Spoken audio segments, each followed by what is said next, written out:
여러분, 혹시 이런 생각해 보신 적 있으신가요? 부자가 되는 건 타고난 사람들만의 이야기라고요? 아니면 어마어마한 돈을 가지고 시작해야만 가능한 일이라고요?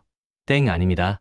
2025년, 지금 이 순간에도 수많은 사람들이 부자가 되기 위한 자신만의 길을 묵묵히 걷고 있습니다. 그리고 그 길의 시작은 놀랍게도 아주 작은 습관들에서 비롯됩니다. 부자가 되는 습관, 당신도 지금 바로 시작할 수 있습니다. 과연 어떤 습관들이 우리를 부자의 길로 이끌까요? 함께 알아볼까요? 자, 집중. 많은 분들이 부자하면 엄청난 자산가나 특별한 투자 비법을 떠올리곤 합니다. 하지만 부자들은 단순히 돈을 많이 버는 것에 그치지 않아요. 돈을 모으고 불리고 현명하게 유지하는데 탁월한 습관을 가지고 있습니다. 마치 흙 속에서 보석을 캐내듯이 이 습관들이 바로 여러분의 부를 캐낼 첫 삽이 될 겁니다. 첫 번째 삽은 바로 절약 습관입니다. 에이, 너무 뻔한 얘기 아니냐고요? 천만에요. 이 뻔한 이야기 속에 진정한 부자의 비밀이 숨어 있습니다. 우리는 흔히 큰 지출만 신경 쓰곤 하죠. 하지만 진짜 돈을 잡아먹는 범인은 따로 있습니다. 바로 스텔스 소비입니다. 여러분도 모르는 사이에 야금야금 통장에서 빠져나가는 돈들 혹시 느껴지시나요? 배달 음식 한두 번, 편의점에서의 충동 구매, 무심코 결제되는 구독 서비스들, 이런 작은 지출들이 모이면 한 달에 수십만 원, 1년이면 수백만 원이 됩니다. 이 돈이면 여러분의 종잣돈이 얼마나 빨리 모일지 상상해보세요.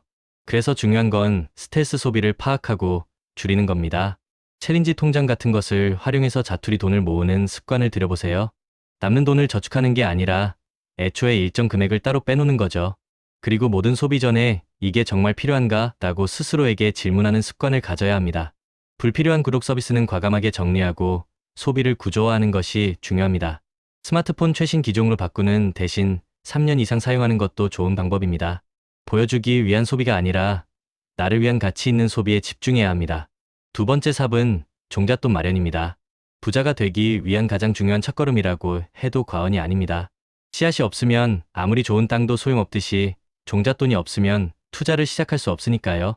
2025년에는 최소 500만 원의 종잣돈을 목표로 해보는 건 어떨까요? 이걸 위해선 수입의 최소 20% 이상을 저축하고 가능하다면 더 많은 비율을 저축하는 것이 좋습니다. 그리고 무엇보다 중요한 건 바로 자동이체입니다. 월급이 들어오자마자 자동으로 저축통장으로 빠져나가게 설정해두는 거예요. 강제 저축만큼 확실한 종잣돈 마련 방법은 없습니다. 예상치 못한 보너스나 상여금, 성과급을 받으면 어떻게 해야 할까요? 네, 맞아요. 전액 종잣돈으로 저축해야 합니다. 이게 바로 부자들이 종잣돈을 모으는 비법입니다. 작은 돈들이 모여 큰 산을 이루는 거죠. 여러분의 작은 저축 습관이 미래의 큰 부를 만드는 씨앗이 될 겁니다. 세 번째 삽은 투자 습관입니다. 종잣돈을 모았다면 이제 이 돈을 어떻게 불려나가야 할까요? 무작정 아무거나 투자하는 건 절대 금물입니다. 투자는 공부 없이는 성공할 수 없어요. 매일 꾸준히 경제 관련 유튜브를 시청하거나 관련 서적을 읽는 것을 일상 루틴으로 만들어 보세요. 투자의 세계는 끊임없이 변하고 발전합니다. 어제의 상식이 오늘의 함정이 될 수도 있고 오늘의 작은 정보가 내일의 큰 수익으로 이어질 수도 있습니다. 그래서 꾸준히 배우고 익히는 자세가 중요합니다. 보여주기 위한 명품이나 최신 스마트폰처럼 감가상각이 심한 소비를 줄이고 그 돈으로 투자 가치가 높은 곳에 사용해야 합니다. 우리는 가치 있는 소비를 해야 합니다. 단순히 유행을 좇는 소비가 아니라 나의 삶을 풍요롭게 하고 미래를 위한 투자가 되는 소비를 해야 합니다. 지금 당장의 만족보다 미래의 큰 그림을 그릴 줄 알아야 해요. JYP 박진영 님도 이런 말을 했죠. 같은 걸 매일 하는 건 지겹다. 근데 지겨운 걸 매일 이겨낸 사람이 결국 성공한다. 투자 공부도 마찬가지입니다. 지겹고 어렵게 느껴질 수도 있지만 꾸준히 이겨낸 사람만이 결국 그의 정상에 설 수 있습니다. 네 번째 삽은 재물운을 높이는 추가 습관입니다. 우리는 단순히 돈을 모으는 것을 넘어 돈이 나에게 잘 들어오고 머무를 수 있는 환경을 만들어야 합니다. 첫째, 돈이 새는 곳 막기입니다. 불필요한 지출을 줄이는 것은 단순히 돈을 아끼는 것을 넘어 돈이 허투루 나가지 않도록 지키는 행위입니다. 마치 찢어진 주머니를 꿰매는 것과 같습니다. 둘째, 계획적인 행동입니다. 요즘처럼 물가 상승과 불확실한 경제 상황에서는 더욱더 계획적인 소비와 투자 행동이 중요합니다. 충동적인 결정보다는 신중하고 계획적인 접근이 여러분의 자산을 지키고 불려줄 겁니다. 셋째, 부자들이 절대 안 하는 소비를 기억해야 합니다.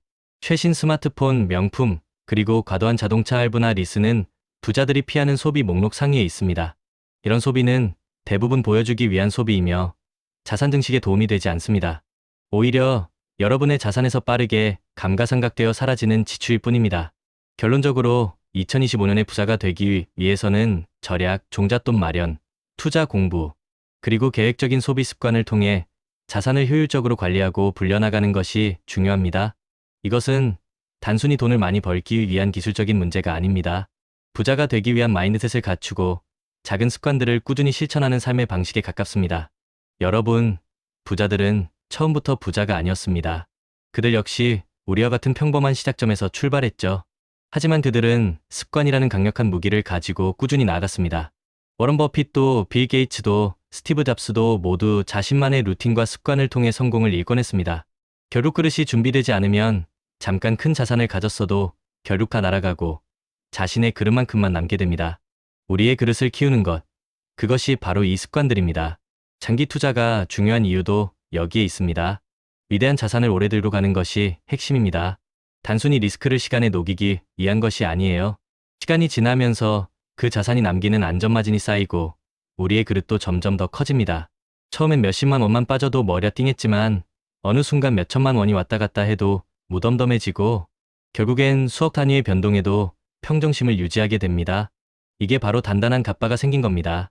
첫째, 우리는 시간이라는 자원을 무기로 삼아야 합니다. 거대 자본이 쉽게 할 수 없는 장기 투자를 우리의 강력한 전략으로 삼아야 해요. 시간에 우리의 돈을 맡기고 복리의 마법을 경험해야 합니다. 둘째, 내가 중간에 흔들리지 않도록 강력한 마인드셋을 구축해야 합니다. 투자의 길은 순탄치만은 않을 겁니다. 때로는 하락장을 만나 멘탈이 흔들릴 때도 있겠죠. 그럴 때마다 내가 왜 이 투자를 시작했는지, 나의 목표가 무엇인지를 상기시키며 굳건히 버텨야 합니다. 셋째, 인생의 희로애락 이벤트를 예측해서 각 시점에 맞는 투자 기간과 전략을 정하는 겁니다. 결혼, 출산, 내 집 마련, 은퇴 등 우리 삶에는 중요한 이벤트들이 많습니다. 이런 이벤트들을 고려하여 유동성 계획과 투자 기간을 설정해야 안정적인 자산 관리가 가능합니다. 넷째, 예측할 수 없는 리스크에 대비해서 속성이 다른 자산 23개로 분산 투자하는 것이 좋습니다. 모든 달걀을 한 바구니에 담지 말라는 격언처럼 포트폴리오를 분산하여 혹시 모를 위험에 대비하는 현명함이 필요합니다. 부동산, 주식, 암호화폐 등 다양한 자산에 나누어 투자하는 것은 좋은 방법이 될 수 있습니다. 여러분, 이 모든 것을 실행에 옮기기 위한 첫걸음은 바로 끝까지 살아남는 것입니다. 아무리 좋은 전략도 포기하면 소용없어요. 꾸준함은 모든 것을 이깁니다. 지금 당장 작은 습관 하나부터 시작해보세요. 오늘부터 여러분의 통장을 지키고 종잣돈을 모으고 투자 공부를 하는 작은 습관들이 모여 미래의 거대한 부를 만들어낼 겁니다. 여러분의 잠재력을 믿고 오늘부터 부자가 되는 습관을 시작해봅시다. 우리 함께 긴 여정의 동료로 계속해서 투자와 루틴을 이어갑시다. 구독자 여러분, 리스펙합니다.